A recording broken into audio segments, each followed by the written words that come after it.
The explosion came at 2:47 in the morning. Takeshi Yamamoto was 19 years old, a fisherman's son from Sherry, sleeping in the back room of his father's house, 200 yards from the beach. The first rocket hit the cannery across the street. The roof disintegrated in a column of fire that lit up his bedroom like midday. He rolled off his sleeping mat, ears ringing, convinced American bombers had found their town. Then the second rocket hit, then the third, then the fourth. The walls shook. Glass shattered. His mother was screaming in the next room. Yamamoto crawled to the window and looked out. The entire waterfront was burning. 12 separate fires, spreading fast, the flames reflecting off the black water of the harbor. He counted the explosions. 12. Exactly 12. All within 30 seconds. No aircraft engine sounds, no warning, just fire falling from the sky. Then he saw something that made no sense. A shape in the water, 900 yards offshore. Long and dark and low to the surface. At first, he thought it was a fishing boat, but fishing boats did not have conning towers. Fishing boats did not have crews scrambling across their decks, disconnecting equipment and diving through hatches. Fishing boats did not submerge and disappear beneath the waves in 40 seconds flat. Yamamoto watched the submarine vanish into the dark water, and he understood something the rest of Japan would not understand for weeks. The Americans were no longer just bombing from the air. They were attacking from the sea. They were offshore, invisible, unstoppable. And Shari was just the beginning. 950 yards from shore, 200 feet below the surface, Commander Eugene Flucky stood in the control room of USS Barb, listening to the sonar operator call out depth readings. His hands were shaking, not from fear, from adrenaline. From the pure, insane thrill of doing something the United States Navy said was impossible. He had just fired 12 5-inch rockets from the deck of a submarine at a Japanese town, while surfaced 900 yards from enemy shore, in the middle of the night, with no air support, no backup, no authorization from Pearl Harbor. And it had worked. Every single rocket had launched clean. The town was burning. Barb was diving away undetected. 0 casualties. Mission accomplished. Flucky looked at his executive officer, Lieutenant Commander Robert McNitt, who was staring at him with an expression somewhere between admiration and terror. "Sir," McNitt said quietly, "if Admiral Lockwood ever finds out what we just did, he will court-martial you." Flucky smiled. "Only if we survive long enough to get court-martialed. Right now, I am more worried about Japanese patrol boats." The sonar operator interrupted. "Con, sonar. Contacts bearing 045. Multiple screws, high speed, closing." Flucky's smile vanished. "How many? At least 3. Maybe 4. They are heading straight for our last position." McNitt checked the chart. They probably heard the rockets, or saw the fires. Either way, they know something attacked Sherry and they are coming to investigate. Flucky calculated distances in his head. Barb was doing 16 knots submerged, heading west. The patrol boats were probably doing 20 knots, heading east toward the burning town. If Barb kept moving, they would pass within 2,000 yards of each other in about 8 minutes. Close enough for the patrol boats to detect them with active sonar if they were looking. All stop. Make your depth 300 feet. Rig for silent running. The control room went quiet. The crew moved carefully, shutting down unnecessary equipment, closing ventilation valves, speaking in whispers. Barb slowed to a crawl, sinking deeper into the cold water. At 300 feet, the hull creaked under the pressure. The temperature dropped. Men pulled on jackets and tried not to breathe too loud. The sonar operator's voice was barely audible. Contacts passing overhead. Range 1,800 yards. They are slowing down. Flucky pressed his eye to the periscope, but there was nothing to see at this depth except black water. He was flying blind, relying entirely on sound. The patrol boats were up there somewhere, searching for whatever had attacked their town. If they dropped depth charges, even random ones, Barb could be crippled or killed. The hull was rated for 300 feet, but that was the safe limit. One well-placed charge could crack the pressure hull like an eggshell. The minutes crawled by. 3 minutes, 5 minutes, 7 minutes, contacts moving away, bearing 090, range increasing. Flucky exhaled slowly. They missed us. McNitt leaned against the chart table. They probably thought it was an air raid. No one is going to suspect a submarine fired those rockets. That is the idea. Flucky straightened up and looked at his crew. The men were watching him, waiting for orders, trusting him to get them out of this. He had commanded Barb for 11 patrols, 2 years, thousands of miles of ocean. He had sunk 29 Japanese ships without losing a single man. His crew called him Lucky Flucky, but luck had nothing to do with it. He planned every mission down to the last detail. He calculated every risk. He never took chances he could not control. Except tonight he had taken a chance that was completely insane. He had surfaced a submarine within 1,000 yards of enemy shore and fired experimental rockets that could have exploded on the deck and killed his entire crew. He had done it because he was tired of following the rules, tired of waiting for the Navy to approve new tactics, tired of fighting a defensive war when he could be fighting an offensive one. Japan was losing. Everyone knew it. The merchant fleet was destroyed. The Navy was hiding in port. The Army was starving on isolated islands. But the Japanese refused to surrender, and American submarines were running out of targets. Flucky had sailed from Midway with 16 torpedoes and orders to patrol the Sea of Okhotsk looking for cargo ships. In 2 weeks, he had found exactly 2 ships worth sinking. The rest of the time he surfaced at night and stared at the Japanese coastline through his periscope, watching towns and factories and railroads operate unmolested, untouched by American power. That was when he decided to change the rules.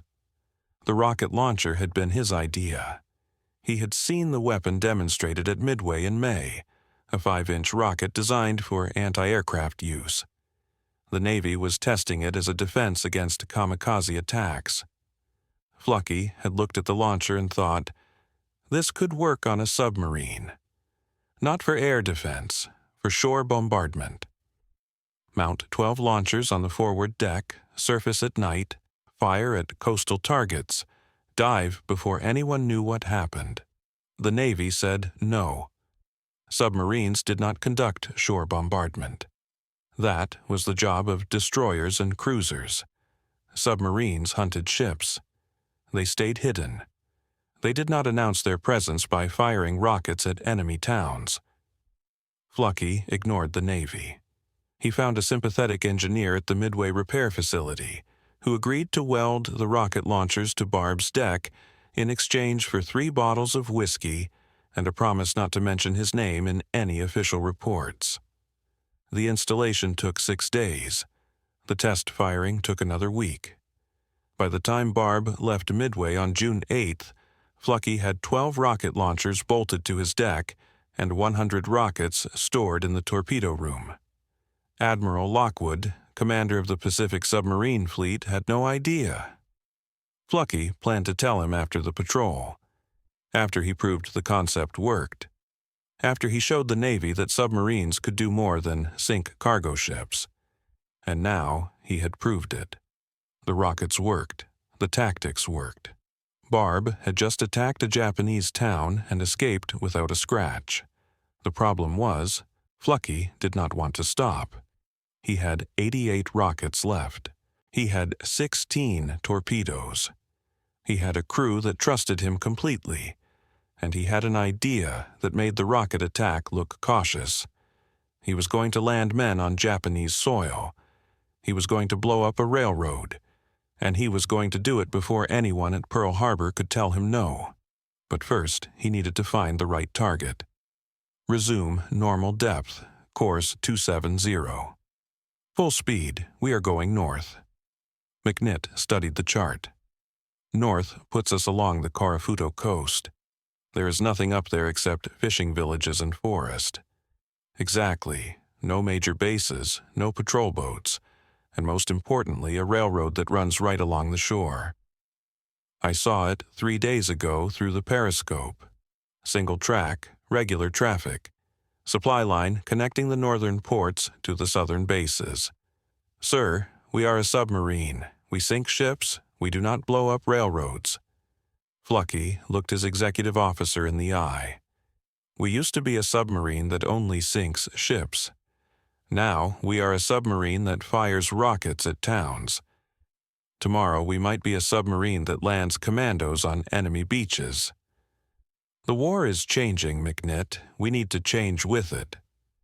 How do you plan to blow up a railroad? We do not have the equipment for that. We have scuttling charges, 55 pounds of TNT each. We take 4 charges, wire them together under the tracks, set up a pressure trigger so the weight of a train detonates the explosives. Train derails. Tracks destroyed. Mission accomplished. Scuttling charges are supposed to sink this boat if we get captured. If we use them for demolitions, we will not have them anymore. If we get captured, we are already dead. I would rather use those explosives to kill Japanese than save them for a hypothetical disaster that will never happen. McNitt was quiet for a long moment. Sir, if we land men on that beach and something goes wrong, we cannot wait for them. We will have to leave them behind. I know. They will be captured, tortured, executed. I know. And you still want to do this. Flucky looked around the control room. His crew was watching, listening. They knew their captain was planning something crazy. They also knew he had never lost a man in 2 years. Not to depth charges, not to air attacks, not to mechanical failures. He brought everyone home, every single time. I want volunteers, Flucky said loudly. 8 men for a landing party. We are going to blow up a Japanese railroad. You will be on enemy soil with no support. If you get caught, Barb cannot rescue you. You will die in Japan. But if you succeed, you will be part of the only American ground operation on Japanese territory in this entire war. So, who wants to go? Every hand in the control room went up. Flucky felt something tighten in his chest. These men trusted him. They would follow him anywhere. They would walk onto a Japanese beach in the middle of the night, plant a bomb under a railroad track, and trust him to get them back alive. That trust was the most dangerous weapon he carried, more dangerous than torpedoes, more dangerous than rockets, because it meant he could not fail, he could not make a mistake, he could not lose anyone. McNitt picked the landing party. Best swimmers, best with explosives, best under pressure. We train every night for the next 10 days. Landing drills, bomb assembly, timing, everything. This mission needs to be perfect. What if something goes wrong? Then we make it right, improvise, adapt. That is what Barb does. That is what Barb's Buccaneers do. McNitt nodded slowly. All right, but when Admiral Lockwood finds out about this, I am blaming you. When Admiral Lockwood finds out about this, he will either give me a medal or throw me in the brig. Either way, it will make a good story. Barb continued north through the dark water, heading toward the coast of Karafuto, toward a railroad that ran along the shore, toward a mission that would make naval history. Behind them, Sherry burned. Ahead of them, a Japanese freight train rolled through the night carrying ammunition and supplies, completely unaware that in 10 days it would be the first train ever sunk by a submarine. Flucky stood at the chart table, staring at the pencil line marking the railroad's position. He had just committed his crew to the most dangerous operation of their lives. 8 men on enemy soil. 3 hours to plant the bomb and escape. No backup, no rescue, no margin for error. But Flucky believed they would succeed. Not because he was lucky, because he was careful, because he planned, because he led men who refused to fail, and because somewhere on that railroad, a Japanese train was about to learn what American submariners could do when you gave them rockets, explosives, and a commander crazy enough to use them. June 28th, 4:47 in the afternoon, the waters off Karafuto. Flucky had been at the periscope for 6 hours straight. His eyes burned from the strain. His back ached from standing in the same position. His left shoulder was numb where he kept it pressed against the periscope eyepiece. But he could not leave, could not rest, could not stop watching. Through the lens, magnified 6 times, he could see the railroad clearly now. It curved around a small bay, following the coastline, disappearing into dense pine forest on both sides. The track sat 150 yards from the water's edge, close enough to hit with a bazooka, close enough to land on the beach and be there in 5 minutes of hard running. Exactly what he needed. But the important part was not the distance. The important part was the trains. 3 of them so far today. The first one came at 9:14 in the morning, heading north. Freight cars, maybe 20 of them, painted olive drab, carrying military cargo.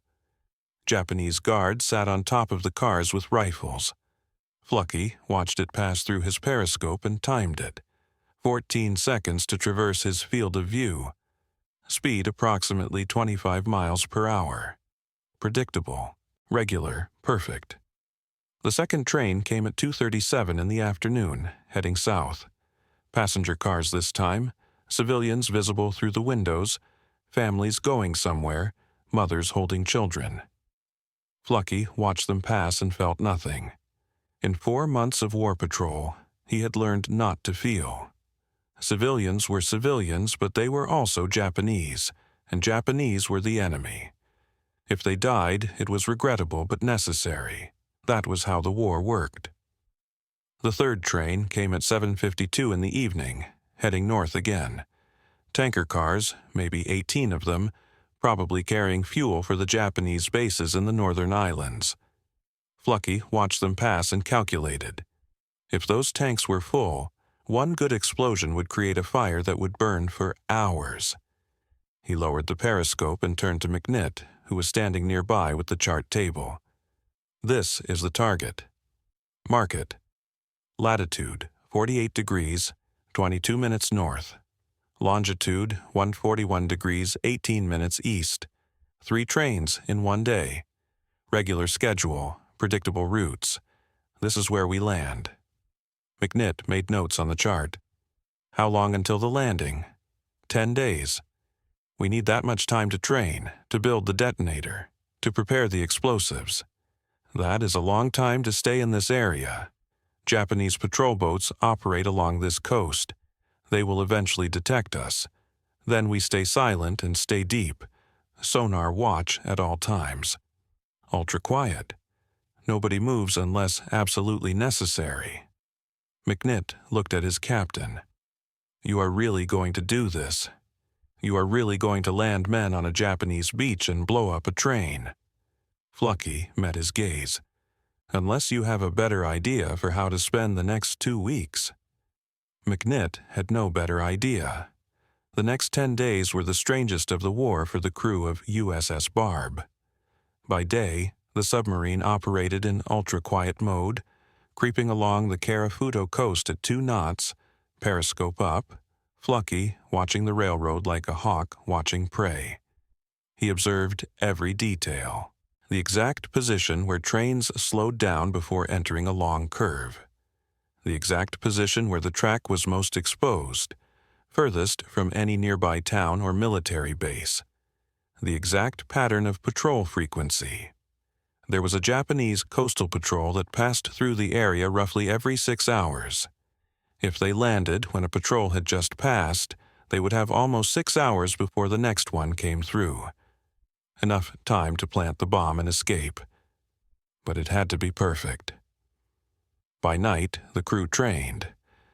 Flucky held a meeting in the torpedo room, which was the only space large enough for all of them.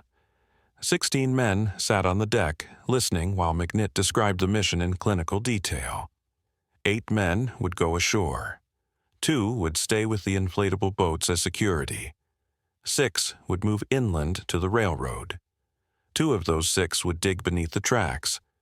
2 would install the explosives. 2 would stand watch for Japanese patrols. The entire operation had to take less than 90 minutes from beach landing to departure. If they were ashore for longer than that, the Japanese would send reinforcements.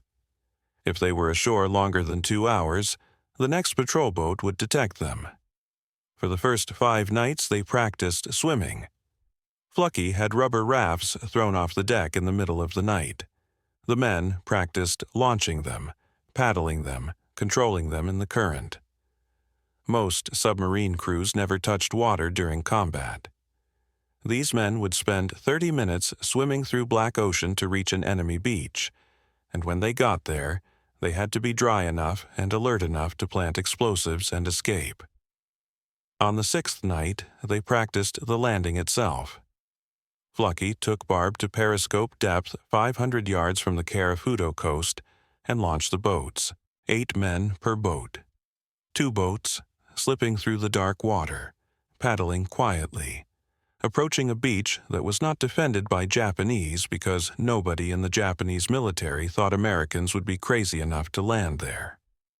Halfway to shore, Flucky killed the periscope lights to make sure the boats could navigate in complete darkness. They could not. They paddled in circles for 10 minutes before Flucky had to turn on minimal illumination so they could find the beach. "We need to practice this more," Flucky said to McNitt afterward. "If the moon is not full, if there are clouds, if visibility drops, those men will get lost in the dark water." McNitt was pale. "Sir, if they get lost swimming to the beach, we cannot turn on lights to find them. We will have to leave them and hope they make it back to the boats." "I know. This mission is insane. I know. And you are going to do it anyway." Flucky did not answer. He was studying the coast through the periscope, watching a Japanese patrol truck pass along the road that ran parallel to the railroad. 4 soldiers in the back, rifles slung over their shoulders. They were heading north toward the town of Sherry. They would not be back this way for at least 3 hours. They trained the navigation. On the 7th night, Flucky had the men practice finding the railroad from the beach. He gave them a rough sketch of the terrain, told them the railroad was 150 yards inland, and timed them to see how fast they could find it in the dark. The best time was 8 minutes. The worst time was 23 minutes. 8 minutes was acceptable. 23 minutes was a death sentence. If they took 23 minutes to find the railroad, Japanese patrol boats would have already searched the area and discovered the landing site. Flucky was not satisfied. He had them practice again and again, until they could navigate from beach to railroad in less than 6 minutes, running through dark forest, avoiding obstacles, staying quiet, finding their target without flashlights or other assistance.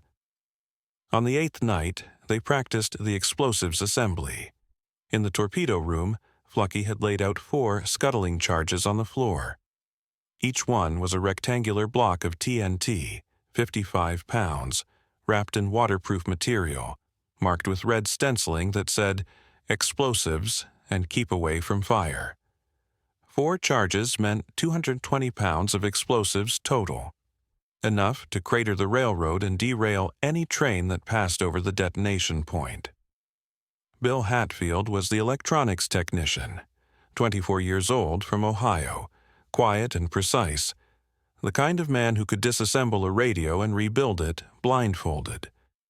Flucky had assigned him the job of creating a pressure-sensitive detonator that would trigger the explosives when a train passed over them.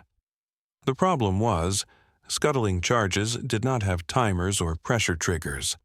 They had simple percussion caps designed to be set off by mechanical shock when you wanted to sink the submarine. Converting them to a pressure trigger required improvisation. Hatfield had spent 3 days in the Radio Shack building a device using telephone relays, spare electrical wire, car batteries, and aluminum foil. The principle was simple. Bury a thin aluminum plate under the railroad tracks. On top of the plate, sit the relay. When a heavy object passed over the tracks, the weight would press down, closing the relay circuit, which would send electrical current to the detonators wired into the explosives. It looked like something a student had built for a science fair project. It looked extremely fragile. It looked like it would not work in a million years. Flucky studied it for a long moment. Will it work? Hatfield shrugged. It should. In theory. I tested the relay mechanism 100 times. The electrical circuit is solid. The only variable is whether the weight of the train will be enough to activate the pressure switch.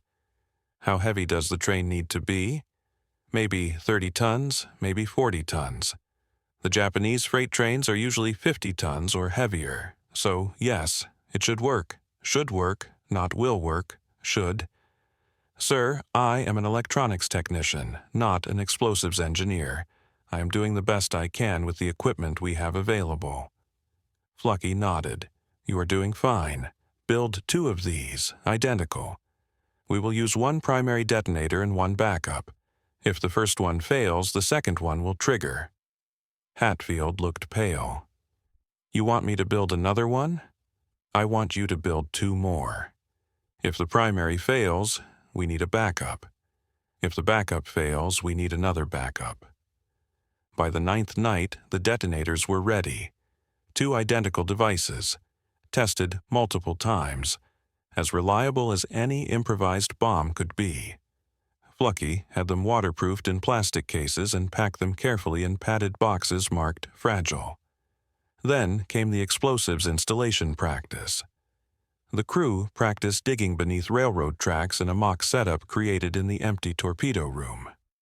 Flucky had sailors simulate the task using sandbags and a shovel, digging a trench beneath where the tracks would be, installing the charges, wiring the detonators, and timing the entire operation. The best time was 23 minutes. The goal was 15 minutes. After 3 sessions of practice, they could do it in 18 minutes. Close enough. On the 10th night, Flucky called the full landing party into the wardroom. 8 men, sitting around the small table, knowing that in approximately 20 hours they would be rowing toward a Japanese beach in complete darkness, knowing that if anything went wrong they would probably be captured or killed, knowing that Barb could not wait for them, knowing that their commander was asking them to take the biggest risk of their lives. Flucky stood at the head of the table. He did not give a speech. He did not try to motivate them or inspire them.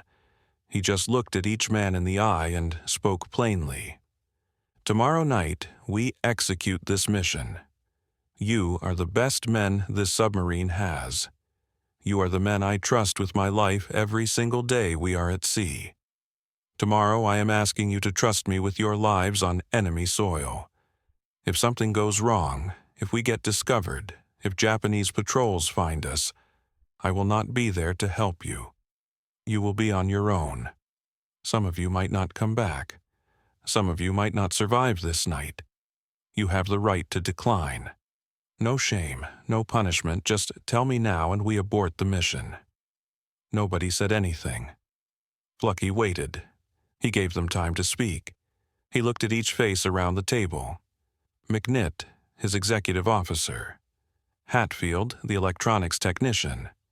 William Walker, the 25-year-old from Michigan who would lead the group.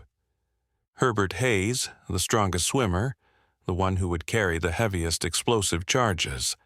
The others whose names would be sealed in official reports and forgotten by history. They all looked back at their captain, and none of them declined. Good.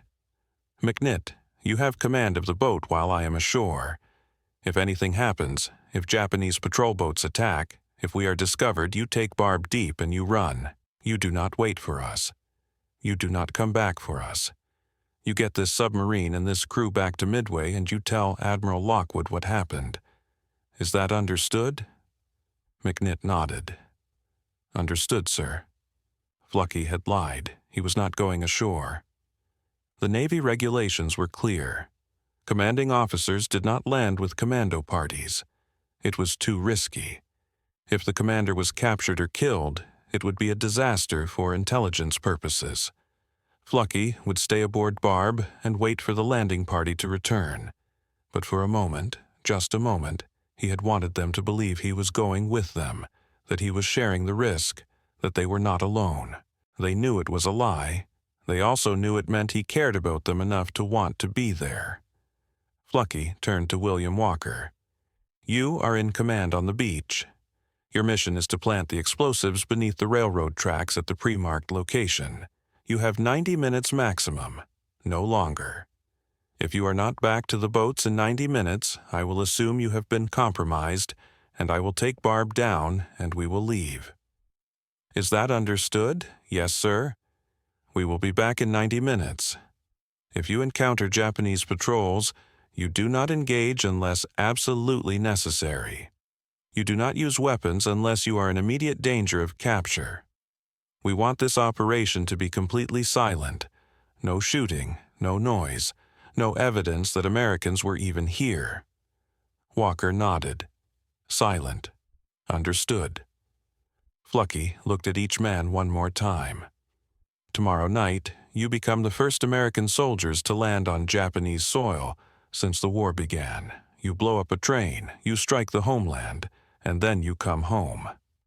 "Are we clear?" "Crystal clear, sir," Walker said. "Then get some rest. Tomorrow we make history." The men filed out of the wardroom, walking back to their compartments, trying to sleep, knowing that sleep would not come. Flucky remained at the table, studying the chart one more time. Tomorrow night. 20 hours from now. 8 men on a Japanese beach, a railroad, an improvised bomb, a train that had no idea it was about to die. Flucky did not know if the detonator would work. He did not know if the landing party would make it back to the boats. He did not know if Barb would be able to escape before Japanese patrol boats arrived.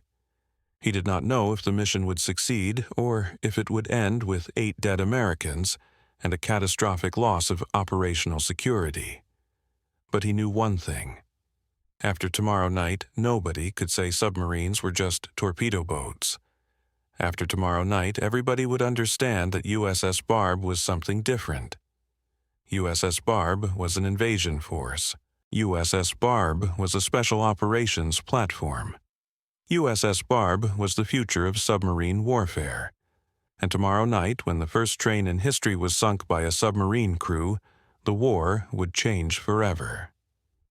Flucky folded up the chart and walked forward through the narrow passageways of his submarine, checking on his crew, making sure everyone was ready, speaking quietly to men who were either sleeping or pretending to sleep.